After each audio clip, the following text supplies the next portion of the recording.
Imagine what a manager can do if he can foster a workplace that stimulates the work that somebody does, working with great boss, and a culture that is positive and energizing.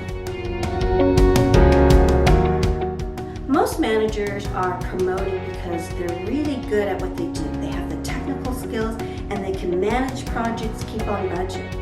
But the key ingredient that is often missing between a good manager and a great manager is people skills. The great managers know to value people as the strongest assets. So you as a manager actually can make a difference. You can change that challenging work by listening to your employee to find out what it is that makes them unique, that can tap into that energy and motivate them. You as the manager can be the best boss. And the best boss includes having strong people skills. You have that ability to lead.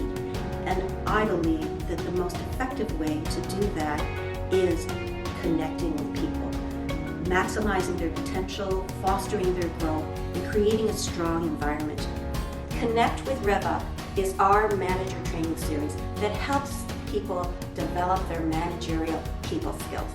If you want to have a work environment where people have challenging work, they love to work with the people they do, and they love the boss that they work with, then check out our website and help connect with people, connect with REVUP. Imagine the difference that you can make and turn those people that are leaving your company to those that are staying and want to stay.